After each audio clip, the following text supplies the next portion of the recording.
Welcome to 3ds Max news for the month of March 2025. And this month we have a lot of things, new Macs, new plugins, and a lot of cool projects. So let's just start by the new 3ds Max 2026. Multiple improvements here and there. We have a return to stack position. It's a new icon that you will see on the stack modifier. It's one of these small things that will increase productivity a lot. When this button is active, each object will remember what modifier was previously selected. So when you select again the object, instead of selecting the last modifier on the stack, that is what was happening until now, it will go to the latest selected modifier.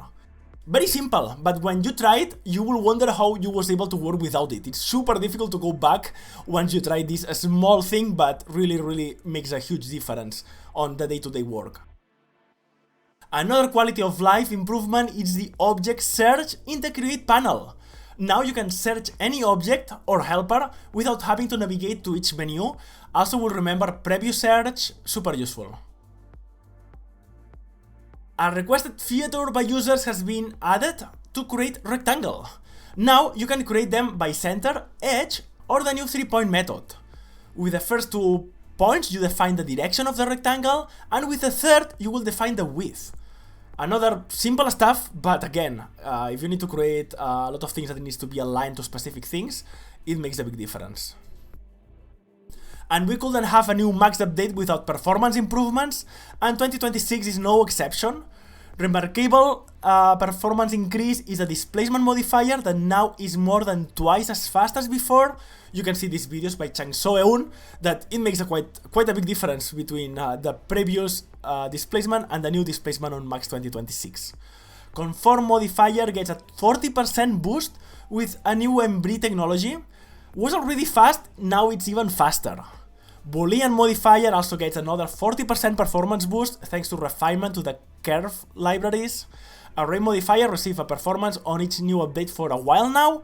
We get another 15% performance boost in top of what we had already in Max 2025.3. And Max Fluids receive a 10% boost, and a skin modifier also receives some love with extra performance, though Autodesk doesn't define a specific number. In animation we got multiple cut fixes and biped fixes.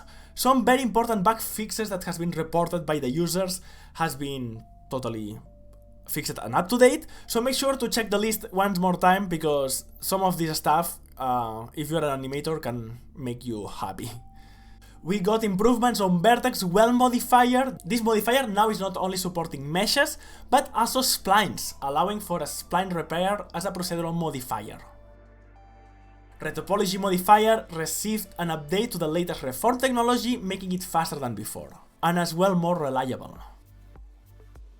We have 3 new OSL maps, one Perlage map that creates these old school circles that you can see normally on all clocks and things made of metal. Flow map transform that converts a 2D flow map to for anisotropy to define the anisotropy direction in tangent space. And finally, we have a numbered file name version 2 map that is an updated shader that will append a 4-digit number to the image sequence file name. Now this is way more robust than the first one. USD reached version 0.10, introducing the layer editor, letting users manage USD layers with ease, and also light linking support. And for the first time, the USD is considered mature enough, and the plugin is now bundled with 3ds Max. Before you had to download it independently, now with the 3ds Max installation it comes this USD, that it's getting more and more robust on each version. Improvements as well on Arnold that has been updated to 5.8.0, supporting Arnold 7.4. With improved shadows for glass objects, improved global light sampling on glossy materials, optimized CryptoMate and GPU support, and what I think is a pretty cool, it's the improvement on Arnold render view. Until now you could isolate individual objects or lights. Now on top of that you can isolate as well individual materials for faster iterations.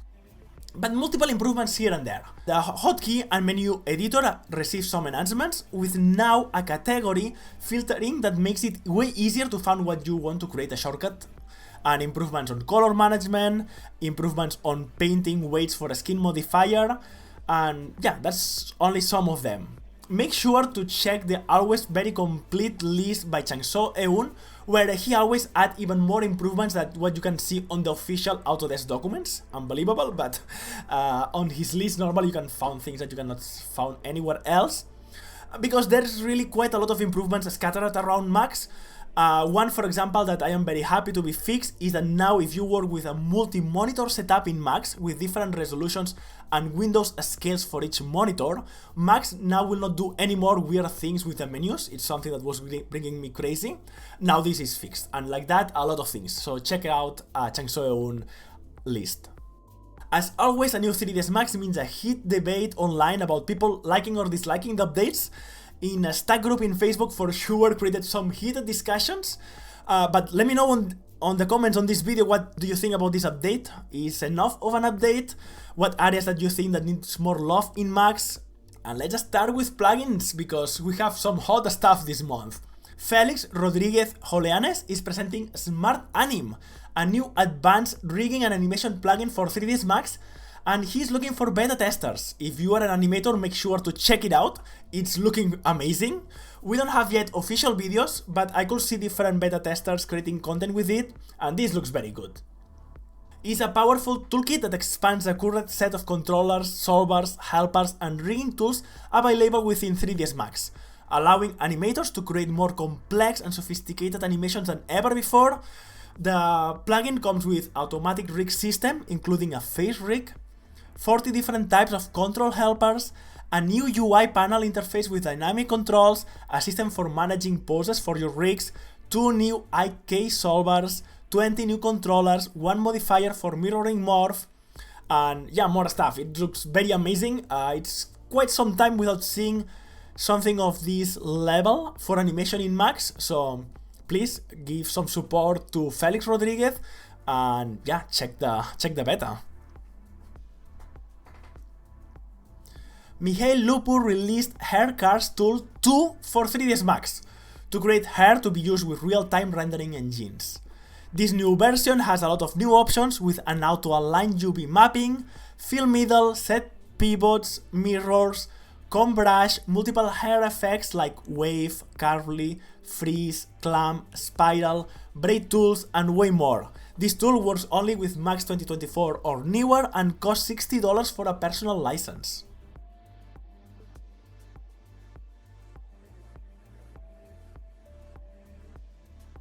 Hamid Memar presented a tool that he's developing, still in development, called Max Fusion 3D. It's a GPU-powered AI mesh generator for 3ds Max. He's showcasing a text-to-mesh and image-to-mesh that is using Vulkan compute shaders to run entirely in 3ds Max locally. Very important. And it will be interesting how this tool evolves over time. Check out the video, and he has a Discord channel where he's discussing or showing the progress on this tool. Another tool that is coming from Edwin Brown, CEO from Sivas Technology, and he shared that they are working on a new tool for 3ds Max called Metasort. It's a tool to help organize all your Max files and track things like Max file versions, what renderers are using across your different Max files, how many plugins are used on a file, and way more things. You can join for free the beta to give feedback. For tutorials, we have a Spline Dynamics that put together a short but to the point video and write an article explaining some useful Max script functions to select objects by wire color and materials. And we have Michael Skiliarik that made a tutorial in how to replicate the interesting quad scatter made by Changso Eun, but using Typeflow, where it will automatically scatter a pattern over a quad surface. The interesting thing about Typeflow is that it's instancing, so you can do very complex geometry without problems of RAM usage. And 3ds Max is only for archviz. One more time, I think that this month it's amazing. Such a great month for content created by multiple artists. Let's start by Leonard Smith that won the popular 3D challenge by Punisher. As he says, the scene was completely built in Max except for effects and crowd that is done in Houdini. In YouTube, you have a very complete breakdown with the different steps to create the final image and different views to appreciate the impressive level of details everywhere on this scene. You can go far away on the scene and there are crazy details everywhere. Congratulations on the first position, but seeing the quality of the work, I mean, yeah, amazing stuff.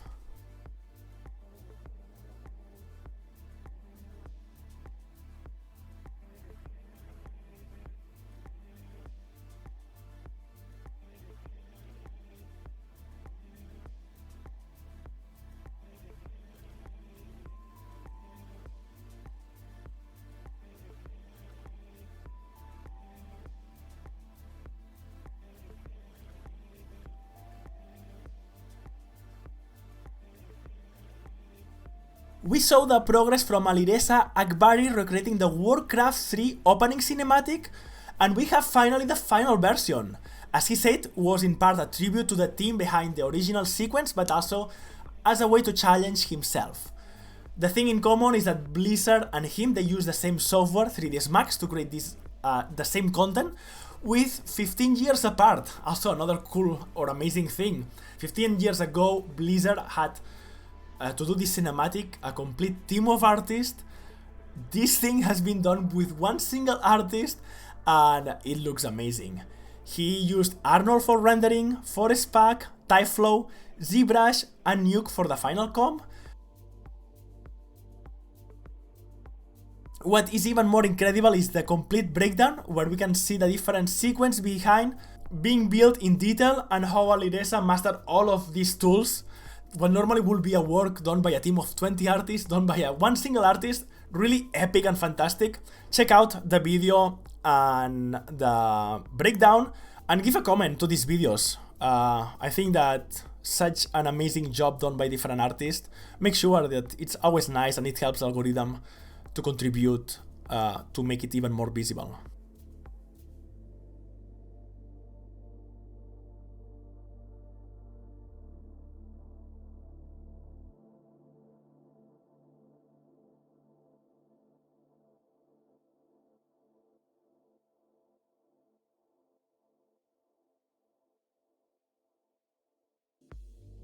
But Alireza is not stopping, he's now working on the next project. It's a character fan art for World of Warcraft that is called Khadgar, and it's looking very good, like all what he's doing. Our friends at Make, they have his 2025 demo reel ready on LinkedIn with his multiple stylized and always fun looking projects. Check it out.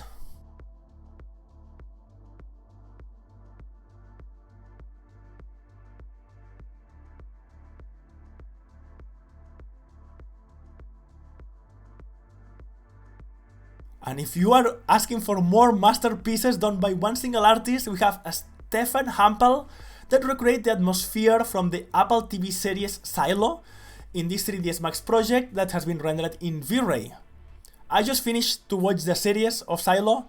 I think it captures very well the atmosphere. Pretty cool series, and yeah, amazing project recreating it.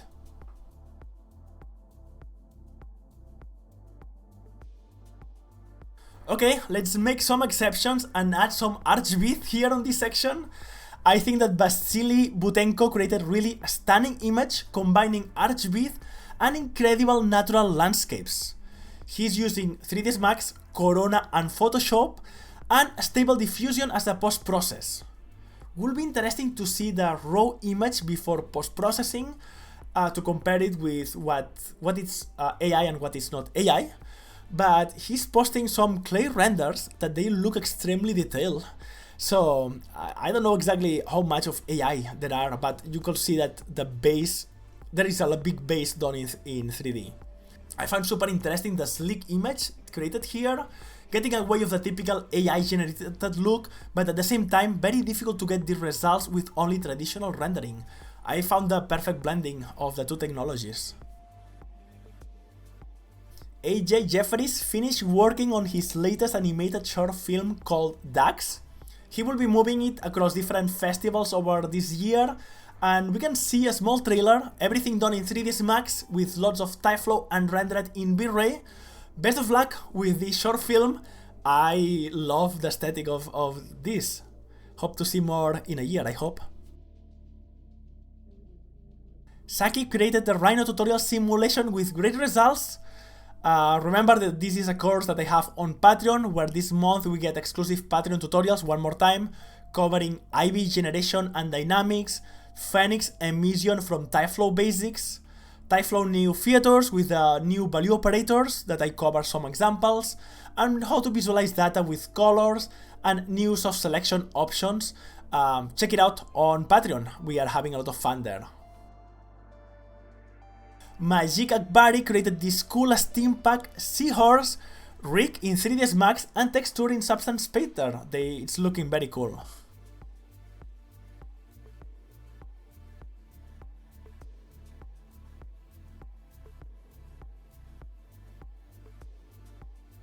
Norberto Aguilera did this cool animation inspired in the game Portal.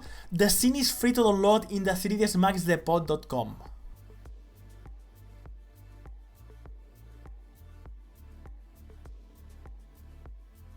Badger Punch Games created a game called Roguecraft, and they shared how they created some of the background screens using 3ds Max as a foundation and then pixelated in Photoshop. They are using a technique that they call dynamic indexing.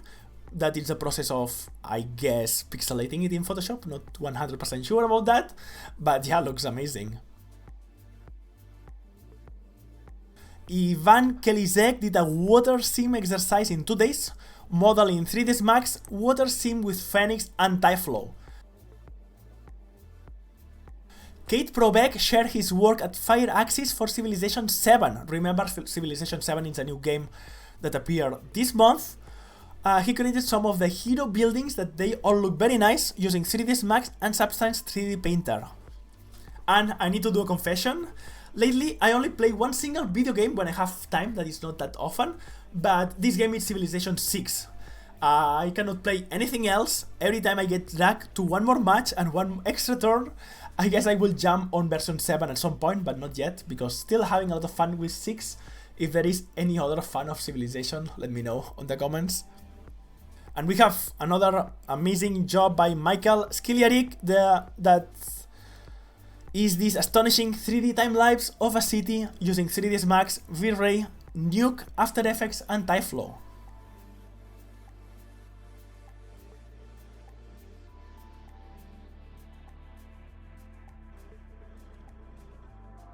Isaac Zuren is an artist at Industrial of Light and Magic. He worked on this action sequence for around a month. It's done in 3ds Max, rendered in V-Ray, composited in Nuke, and color graded in DaVinci. Animation done in Mixamo. Render time total has been 16 hours for a 4K resolution. Amazing details and animation, shaders, everything. It looks very good, and again, one single artist. And if you know Vancouver, you know this location. It's close to Canada Place. You have a Stanley Park in the background, and yeah, it looks amazing.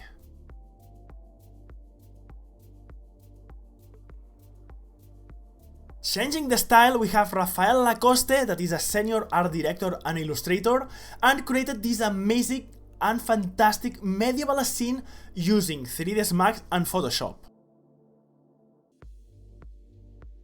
Lumos Liu created this personal project inspired by Jumanji with 3ds Max, V-Ray, Forest Pack, Gaia, Speedtree and Nuke. And one more example of one artist doing amazing stuff.